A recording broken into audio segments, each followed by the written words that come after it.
애녹성가대 힘차고 귀한 찬양에 감사드립니다. 하나님께 영광이 되고 또 오늘 예배드리시는 우리 모든 성도들에게 큰 은혜가 된 줄로 믿습니다. 일심 한마음 한뜻으로 힘써 나가자. 우리가 2023년도 오늘 12월 달 첫 번째 수요 족보 기도회를 맞습니다. 어느덧 2023년도 대망의 2023년도도 수요 족보 기도회를 기준으로 하면은 3번을 남겨둔 이제 끝자락이죠. 인생에는 4번의 결산이 있다고 합니다. 하루의 결산, 또 한 달의 결산, 그리고 1년의 결산, 인생의 결산. 언젠간 우리 모두가 하나님 앞에 서야 하는 것이 인생의 본질이기 때문에 하나님 앞에 올바로 서고 또 하나님께 칭찬받는 인생과 신앙이 되기 위해서 반드시 우리는 잘 살아야 하고 결산을 잘하는 신앙의 삶을 살아야 하는 것입니다. 히브리서 11장 6절 말씀 보게 되면은 믿음이 없이는 기쁘시게 못하나니 하나님께 나아가는 자는 반드시 그가 계신 것과 또한 그가 자기를 찾는 자들에게 상 주시는 이심을 믿어야 할지니라 말씀했습니다. 그러니까 모든 인간, 모든 사람들은 믿음으로 하나님을 기쁘시게 하는 그러한 삶을 또 살아야 하고 결산을 해야 된다. 오늘 12월 달이다 보니까는 인생의 4가지의 결산 가운데 3번째 1년의 결산을 이제 맞이하고 있습니다. 오늘 사회하신 목사님께서 누가복음 19장 20절에서 27절 말씀 읽으셨는데 본래 본문은 11절부터 시작되죠. 누가 악한 종인가? 누가 악한 종인가? 이 본문에는 선한 종도 등장하지만 분량이나 또는 강조점을 볼 때 이 본문은 선한 종보다는 악한 종에 있는 것을 알 수가 있어요. 우리는 이 악한 종의 그 비유와 교훈을 통해서 우리는 이러한 자리에 서 있지 않는 성도가 되려면은 어떻게 신앙생활을 해야 하는가 하는 것을 교훈받아야 할 것입니다.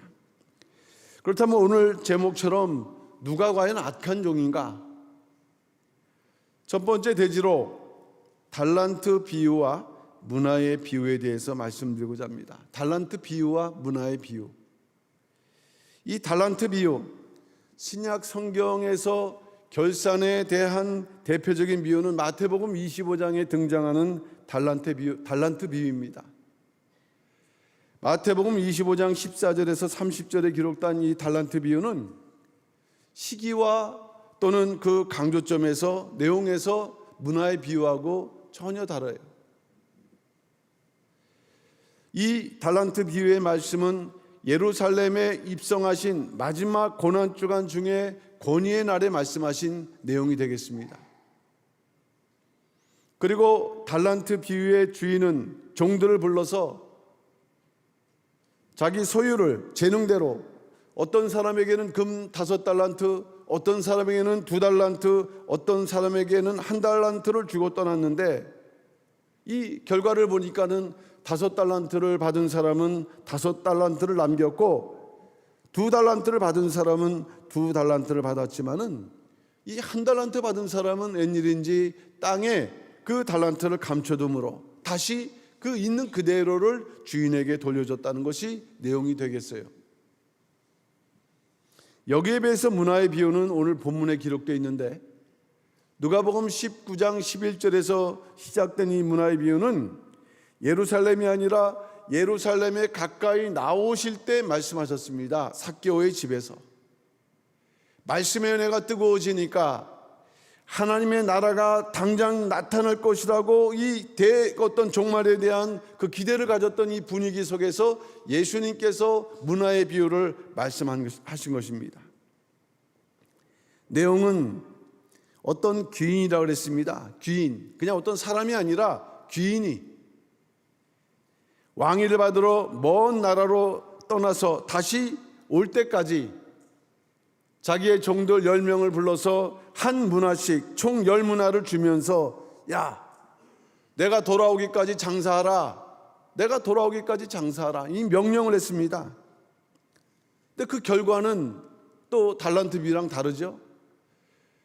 동일하게 한 문화씩 나눠줬는데 어떤 사람은 10문화를 남겼고 어떤 사람은 한 문화로 5문화를 남겼는데 이 마지막 종은 달란트 비유와는 다르게 수건에 쌓아뒀다가 다시 주인에게 돌려줬다고 말씀을 하고 있어요.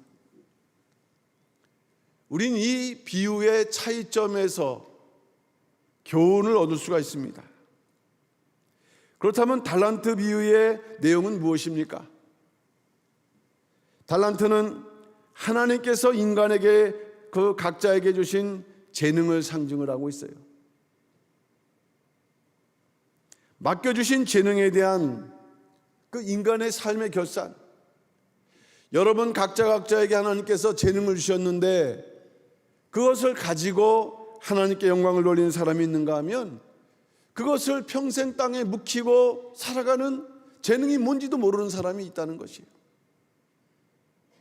삶의 인생의 결산 때 언젠가는 이 땅에 왔던 모든 사람들에게 물어보시는 하나의 그 질문입니다.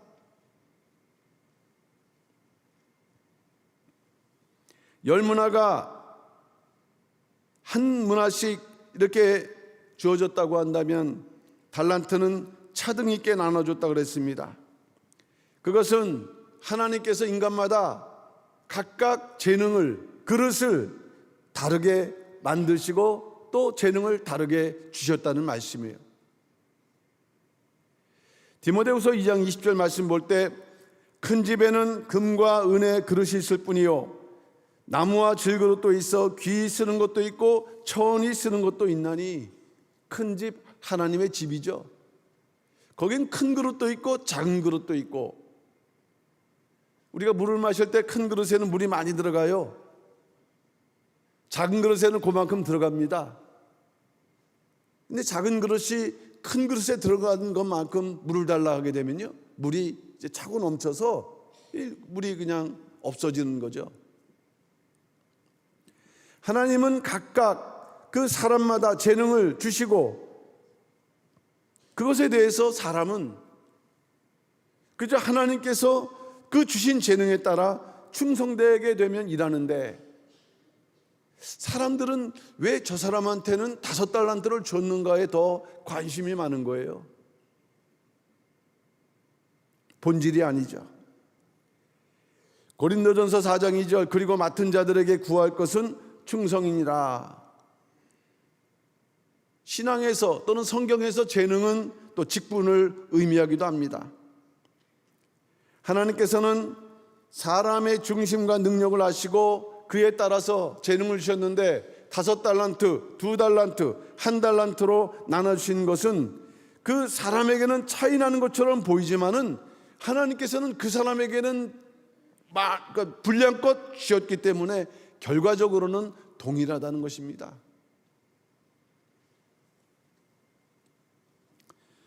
이러한 하나님의 뜻과 섭리에 대해서 주인이 주인의 마음대로 주시는, 또 인간의 그러한 능력과 속성을 잘 아시는 그대로 주시는 이러한 뜻에 대해서 인간은 다른 사람과 비교할 것 없이 맡겨진 일에 그저 충성을 다할 뿐이다 라는 것이 성경의 교훈입니다.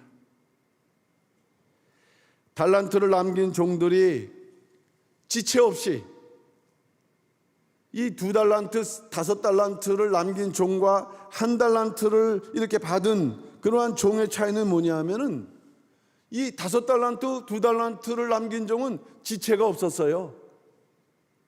받고 바로 부지런했다는 얘기죠. 그 간격이 없고 여백이 없었어요. 그러나 1달란트를 받은 사람은 거기서부터 마음에 시험이 들었습니다. 왜 쟤는 5달란트, 왜 쟤는 2달란트? 고민하고 또 주인에 대해서 생각하다가 결국에는 그것을 땅에 묻는 결론을 내렸다는 것입니다. 이처럼 지체함 없이 장사를 해야 된다, 부지런하게 충성을 해야 된다 는 것이 우리가 달란트 비유를 통해서 배울 수 있는 교훈입니다. 거기에 대해서 문화의 비유의 교훈은 무엇입니까? 문화의 비유는 하나님께서 인간에게 동일하게 주신 구원의 은혜를 상징해요. 달란트는 차등이 나지만은 하나님께서 여러분에게 주신 일반 은혜, 특별 은혜는 모두 다 동일하다는 것이에요. 에베소서 2장 8절 말씀 볼 때 너희가 그 은혜로 인하여 믿음으로 말미암아 구원을 얻었나니 이것이 너에게서 난 것이 아니요 하나님의 선물이라. 오히려 은혜를 받을 수 없는 이들에게 무료로 값없이 동일하게 주시는, 그러기에 이 달란트 비유와 문화의 비유는 근본적으로 내용이 다른 부분입니다.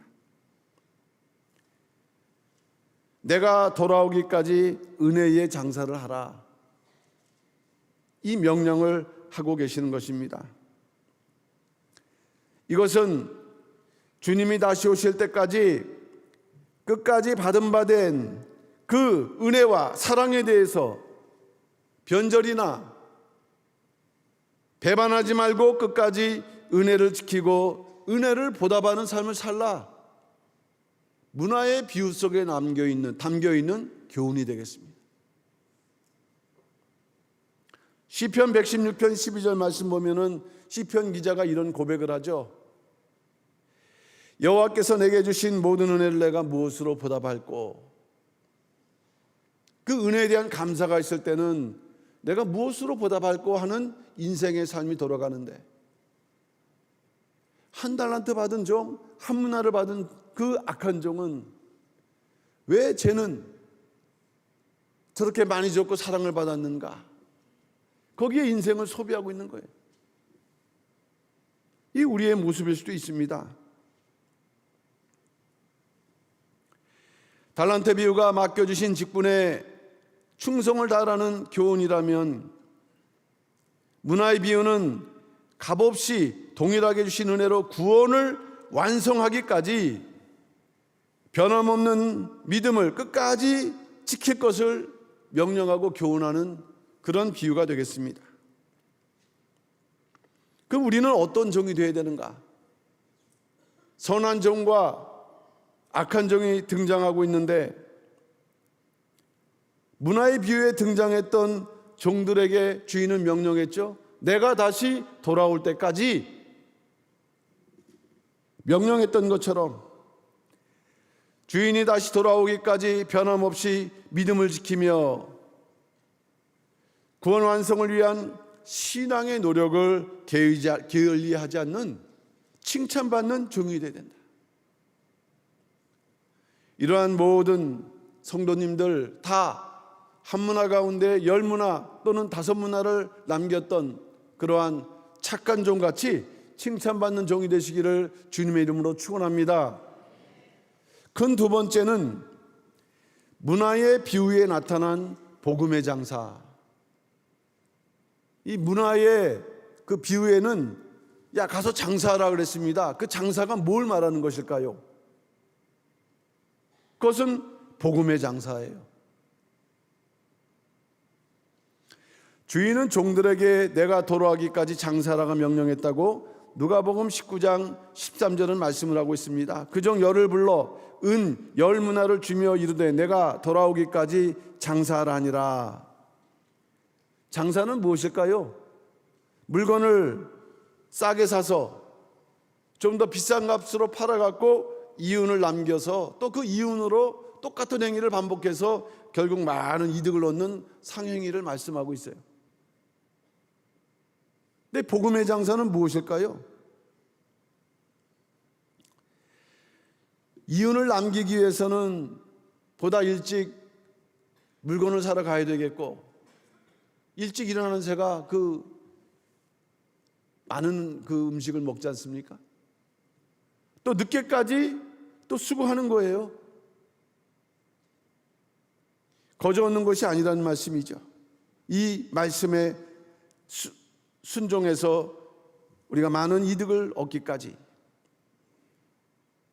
그렇다면은 이 복음의 장사, 주인이 종들에게 한 문화씩 남겨줬던 이 복음의 장사는 결국 종말론적으로 구속사적으로 과연 어떤 의미를 말씀하는 것일까? 누가복음 19장 11절 말씀 볼 때 제가 서론적으로 말씀드렸지만 문화의 비유는요, 삭개오의 집에서 말씀의 은혜가 막 충만할 때 많은 사람들이 이제 끝이 오는구나, 이 종말에 대한 그 의식을 가지고서 은혜가 충만할 때 하셨던 말씀이에요. 그러니까 문화는 은혜 받은 자에게 주시는 복음을 상징하죠. 근데 비유를 볼 때 이 문화는 다시 오시는 주님의 길을 예비하는 마지막 때의 복음을 상징을 하고 있습니다. 영원한 복음. 그러므로 주인이 문화를 나눠줬다는 것은 말씀을 주거나 받거나 하는 행위가 되는 것이고, 또 문화로 장사를 하기 위해서 물건을 샀다는 것은 말씀을 받고 순종하면서 우리가 그 신앙의 그러한 그 무장을, 성장을 이뤄나가는 행위라고 할 수 있다면, 문화로 다시 그 산 물건을 팔았다는 것은 말씀을 전파했다는 것을 의미하며, 결국 이윤을 얻었다는 의미는 말씀의 열매, 영혼의 추수를 했다라는 의미입니다.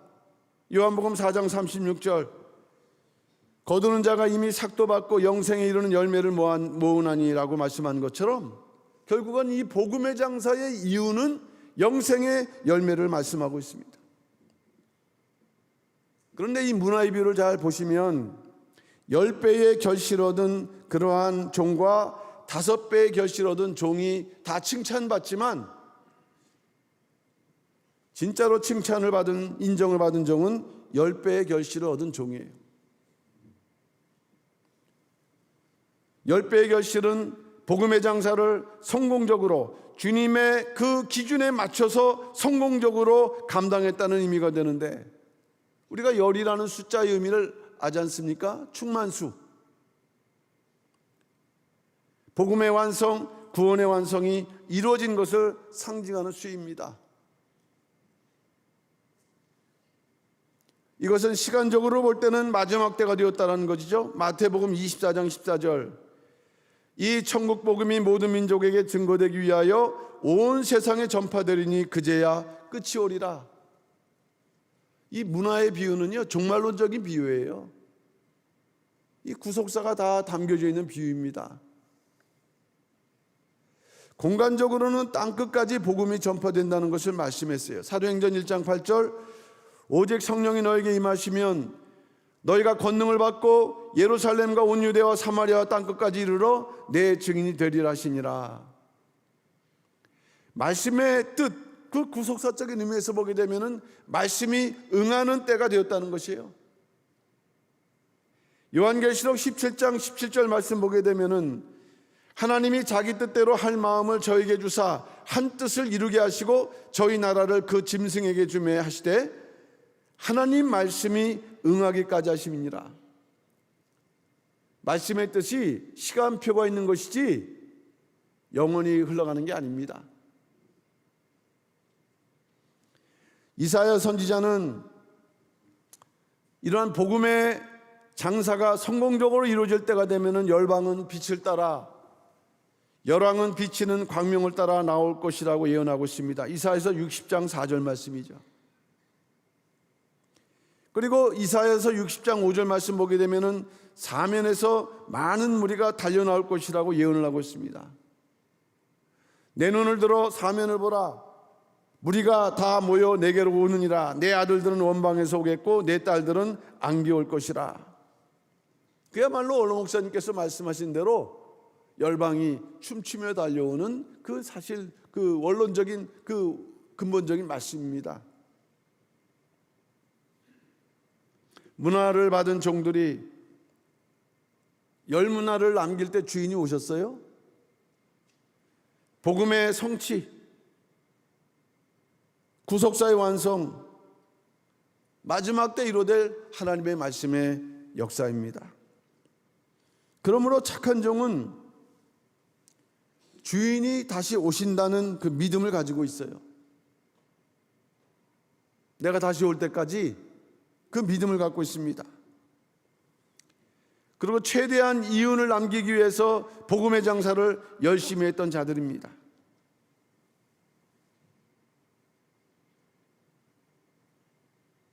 그런데 아까도 말씀드렸지만은 등장하는 3명의 그 종들에게 그 한 문화도 남기지 못한 종은 그거는 뺏겼어요, 문화를.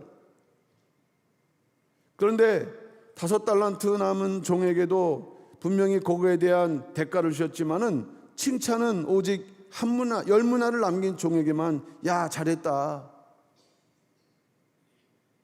주인의 마음을 흡족하게 했던 종입니다. 누가복음 19장 17절, 주인이 이르되 잘하였다 착한 종이여, 내가 지극히 작은 것에 충성하였으니 10고을 권세를 차지하라고. 이 말씀 볼 때 10문화에만 언약 성취의 약속과 축복이 있습니다. 우리는 상징적이고 또한 넓게 구속사적인 의미에서 볼 때 이 10문화는 언약 성취, 구속사 완성을 이루는 그러한 순간이고 과제라고 할 때, 우리 평강의 모든 성도님들에게도 다 한 문화씩 공평하게 하나님의 은혜가 주어진 줄로 믿습니다. 본질은 남겨야 되는 것인데 10문화를 남겼는가, 5문화를 남겼는가, 하나도 남기지 못했는가, 나는 과연 어떤 자리에 있는가 할 때, 이와 같이 구속사 완성의 자리에서, 10문화를 남기는 자리에서 주인의 마음을 흡족하게 할 수 있는 착하고 충성된 종으로 인정받는 우리 모든 평강의 성도들 다 되시기를 주님의 이름으로 축원합니다. 마지막 세 번째는 악한 종과 백성들입니다. 악한 종과 백성들. 이 문화의 비유와 달란트 비유를 비교할 때 차이 나는 부분이 여러 가지지만은 그 중에 뭐가 다르냐? 여기에는 달란트 비유에는 등장하지 않는 인물들이 등장하는데 바로 누구냐? 백성들입니다. 백성들. 이 백성들은 문맥에서도 뭔가 잘 연결되지 않는 불쑥불쑥 튀어나오는 인물들이에요. 그럼 악한 종은 누구이고 백성들은 어떤 존재인가? 작은 첫 번째로 악한 종은 누구일까요? 오늘 제목처럼 누가 악한 종인가 할 때, 악한 종은 어떠한 속성, 신앙적인 속성을 갖고 있는 자들일까요? 두 가지로 본다고 할 때, 작은 첫 번째는 주인의 명령을 무시하고 순종치 않았던 자들이에요. 주인의 명령을 무시하고 순종치 않았던 자들. 누가복음 19장 20절, 또 한 사람이 와서 가로되 주여 보소서, 주의 한 문화가 여기 있나이다. 내가 수건으로 싸두었었나이다. 주인은 내가 올 때까지 장사하라고 했거든요. 근데 이 한 종은 그 문화를 수건으로 쌌어요.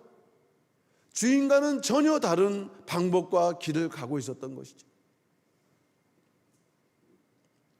수건으로 쌌다는 것은 그 당시 돈을 보관하고 있었던 방법입니다.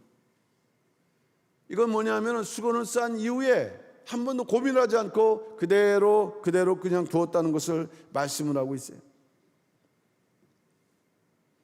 주인이 돌아온다는 거 잘 믿지 않고 주인의 명령을 무시하고 가볍게 생각하고 하는 대단히 불경스러운 태도입니다.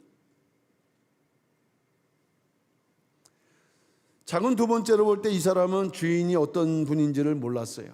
그리고 믿지 않았습니다. 주인이 어떤 사람인지 잘 모르고 믿지 않았고 자기 생각대로 판단했던, 누가복음 19장 21절 말씀이죠. 이는 당신이 엄한 사람인 것을 내가 무수함이라, 당신은 두지 않은 것을 취하고 심지 않은 것을 거두나이다 라고 말씀하면서 자기 나름대로의 주인에 대한 선입관을 갖고 있습니다. 첫째, 당신은 엄한 사람. 엄하다는 것은 당신이야말로 아주 인색한 수전노 구두쇠다라는 얘기를 하고 있는 거죠. 평상시 아마 그런 느낌을 받았을 모양이에요. 두 번째는 무서워했거든요. 주인은 무서워했습니다. 주인이 아마 강하게 훈련을 시켰던 모양이죠. 그러나 결과적으로 보게 되면은 주인은 종이 생각한 것처럼 그렇게 그 수전노 같은 사람도 아니었고 자기 것만 챙기는 사람이 아니었고 결국에는 그 이상 감당할 수 없을 정도의 그러한 복을 이렇게 대가를 치르는 대단히 너그러운 사람인 것을 누가복음 19장 17절에서 우리는 찾아볼 수가 있습니다. 주인이 이르되 잘하였도다 착한 종이여 내가 지극히 작은 것에 충성하였으니 10고을 권세를 차지하라 하고, 이걸 계산해 봤더니요, 이 달란트하고 이 그 문화를 갖다가 비교를 해 봤더니 그 이제 환산을 해 보면은 한 달란트는 6천 데나리온입니다. 데나리온. 그 당시에 한 사람의 그 일당이 이제 한 데나리온이라고 할 때 한 달란트는 6천 개의 데나리온이 있어야 된다. 거기에 비해서 문화는 100 데나리온의 가치가 되니까 사실은 그 한 문화는 60분의 1 달란트가 되는 것이죠. 그러니까 다시 말하면은 60대 1이 되는 그러한 큰 금액의 차이가 되는데, 그 달란트보다 적은 금액에도 불구하고 그 주인이 그 대가로 준 그 권세는 뭐냐면은 10고을을 다스리는 권세를 주셨다는 것이에요. 그러니까 우리로 치면은 그 사실 뭐 몇천 단위의 그러한 금액 또는 몇백 단위의 금액을 이제 10배로 이렇게 늘렸다라는 그런 개념인데, 거기에 대한 대가는 10고을을 갖다가 그 다스릴 수 있는 그런 권세를 주셨다는 것입니다. 주인은 다 계획을 하고 있는 거예요.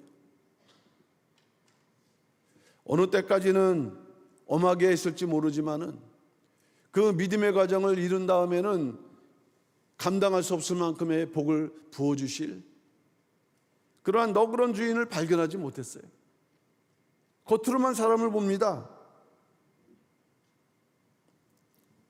악한 종은 자기 입장에서 생각했기 때문에, 또 자기 욕심에 안경을 쓰고 모든 것을 보다 보니까는, 그러면서도 본인은 실제로 게으른 사람이에요.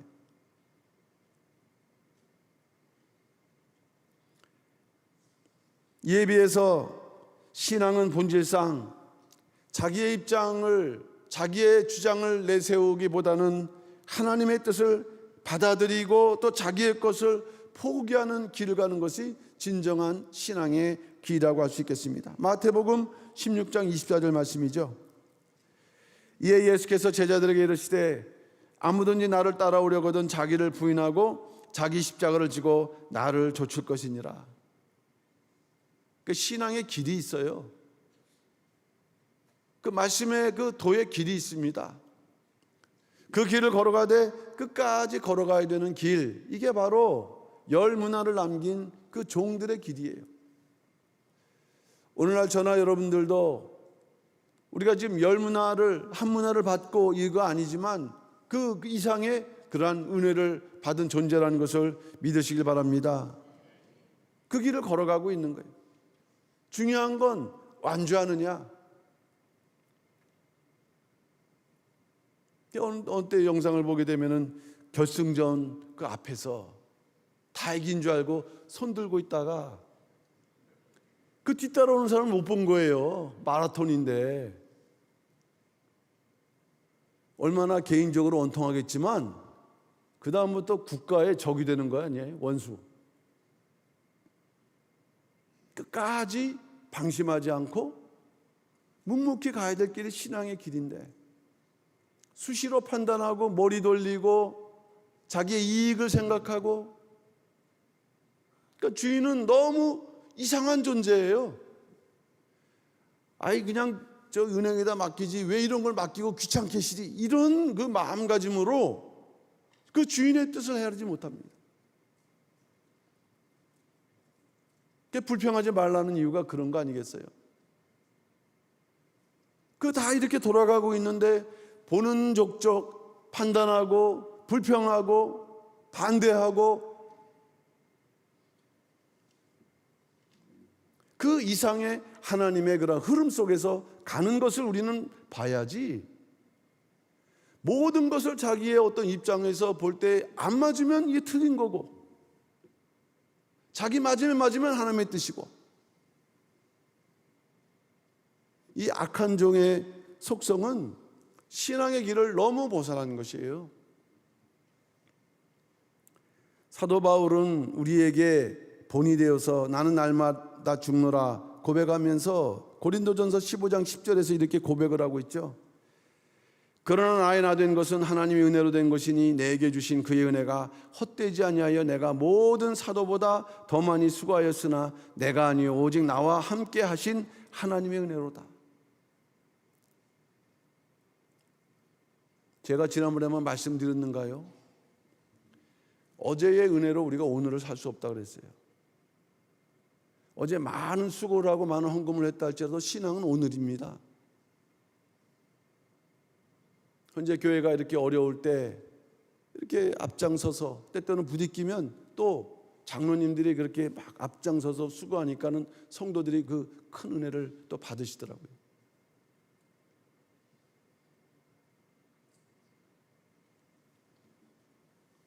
자기 뜻을 버리고 순종할 때 우리는 하나가 될 수 있고 비로소 하나가 될 때 온전한 길을 볼 수 있는 것입니다. 자기의 색안경을 끼고 보면 요새 보니까 선글라스를 낀 사람들이 많이 등장을 하고 있어요. 이쯤에 저도 한번 선글라스를 한번 주문해 볼까. 근데 써도 그냥 다 보일 것 같아요. 뭐 무장 다 해도 누구구나.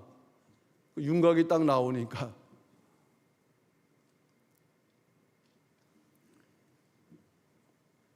자기 뜻을 버리고 순종하면서 하나님을 온전히 사랑하는 자가 되라.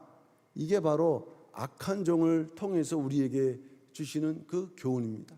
이 결산 2023년도 마무리하면서 교회 상은 다 제껴놓고 내가 하나님 앞에서 진짜 바로 설 수 있을까? 나는 정말로 그 하나님의 뜻, 우리가 지금 이렇게 결국 이탈이라고 하게 된 것은 그 교회, 그 당회, 그 교회의 뜻을 따르지 않는다고 해서 이탈을 했다고 해서 이제 그렇게 된 거예요. 그러니까 우리의 이제 목표는 우리끼리는 그 뜻에 대해서 마음이 하나 되는 그 길이 교회를 지켜나가고 또 싸움에서도 승리하는 길입니다. 생각은 많을 수 있어요. 그러나 어느 누구도 하나님의 그 신령한 역사를 그 말로, 생각으로 파악하고 전달할 수 없습니다. 우리가 모르는 그러한 순간순간에도 하나님께서는 계속 승리를 위해서 역사하고 계실 때 오직 우리는 자기 뜻을 버리고 순종하며 하나님을 온전히 사랑하는 자가 되라는 이 악한 종의 그 교훈을 통해서 다시 한번 각자 신앙을 돌아보고 무장할 수 있는 우리 모든 평강의 성도들 되시기를 주님의 이름으로 축원합니다. 마지막 두 번째는 그 백성이에요. 그 백성. 갑작스럽게 튀어나온 이 백성은 누굴까? 누가복음 19장 14절 말씀 보게 되면 그런데 그 백성이 저를 미워하여 사자를 뒤로 보내어 가로되 우리는 이 사람이 우리의 왕됨을 원치 아니하노이다 하였더라. 이렇게 말씀을 하고 있습니다. 갑자기 등장한 맥락 없이 등장한 그 백성. 그러니까 여기는 세 종류의 사람들이 있는 거예요. 착한 종, 악한 종, 그 백성. 역사적으로는 헤롯 대왕의 그 아들 중에 하나인 아켈라오가 그 분봉왕이 되기 위해서 로마로 이제 그 인준을 받으러 갔거든요. 그 당시에 그런 일이 있다 보니까 예수님께서 그것을 비유로 삼아 갖고 이제 종말론적인 말씀을 했던 것이죠. 그 당시에 이 백성은 유대 백성을 말하는 거예요. 근데 이건 결국 마지막 때 주님을 영접하지 못함으로 심판의 영원한 그 영벌의 세계로 떨어지는 그러한 존재들이 있을 것이다라는 경고의 말씀이죠. 그렇다면 그 백성은 어떠한 자들인가요? 작은 첫 번째로 그들은 주인이 왕이 될 뿐임을 알았던 자들이에요. 주인이 왕이 될 뿐임을 아는 거예요. 누가복음 19장 14절 그런데 그 백성이 저를 미워하여 사자를 뒤로 보내어 가로되 우리는 이 사람이 우리의 왕됨을 원치 아노이다 하였더라. 예수님께서 그 당시 상황에서 이제 자신을 빗대어 말씀하는 거죠. 니들이 내가 왕인 줄 아는데 원치 않는구나, 이 말씀을 하시는 거예요. 요한복음 1장 11절 말씀 보면 자기 땅 위에 자기 백성 영접지 아니하시나, 이렇게 말씀하는 것을 볼 때는 이스라엘 백성들이 깨닫지 못했구나 이렇게 생각하지만요, 예수님은 그렇게 말씀하지 않았어요. 마태복음 21장 38절 포도원에 비유해서 뭐라고 말씀했냐면, 농부들이 그 아들을 보고 서로 말하되 이는 상속자니 자 죽이고 그의 유업을 차지하자 하고, 상속자임을 알았다는 거예요. 메시아임을 알았다는 거예요. 말씀의 권세에 놀랐고 기적과 이사를 통해서 깨달았지만은 그러나 마음으로 받아들이지 않았어요. 받아들이고 싶지 않는, 자기들 방식에 맞지 않는, 그래서 믿지 않았던 자들이 바로 백성들이었습니다. 우리는 그런 왕 되길 원치 않는다. 그런 왕을 원치 않는다. 작은 두 번째로 이들은 주인을 배반하고 반역했던 자들입니다. 아주 중요한 구절이 나와 있죠. 주인을 배반하고 반역했던 자들. 누가복음 19장 14절 말씀 볼 때, 그런데 그 백성이 저를 미워하여 사자를 뒤로 보내어 가로되 우리는 이 사람이 우리의 왕됨을 원치 아니하노이다 했더라. 주인의 왕됨을 거절했던 이유는 미워에 따랐습니다. 자기들 마음대로 하는 주인이 아니었기 때문에, 책망하고 엄하게만 보이는 주인으로 생각하기 때문이죠. 근데 뒤로 사자를 보내서 아마 로마 황제에게 그렇게 고발했겠죠. 그러나 구속사적으로는 주인을 배반하고 반역하는 뒤통수를 친 거예요.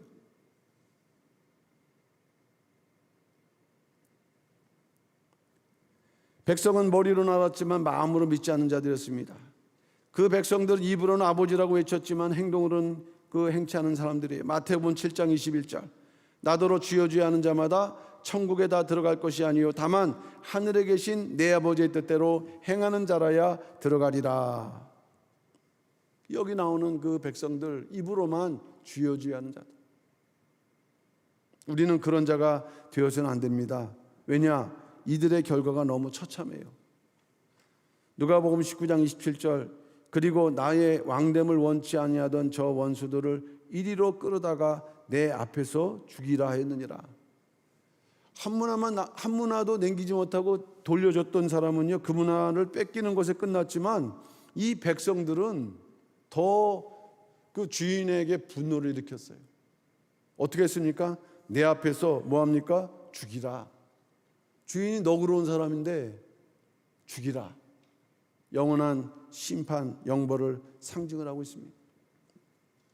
신앙은 끝까지 그 변절이 있어서는 안 되고, 좌로나 우로나 치우치어도 안 되고, 뒤를 돌아봐서도 안 되고, 중간에 서도 안 되고, 끝까지 도달할 때, 또 그 들어가는 그 순간에 앞에 멈춰서 그 타이밍을 놓쳐서도 안 되고. 좁은 문입니다. 좁은 문.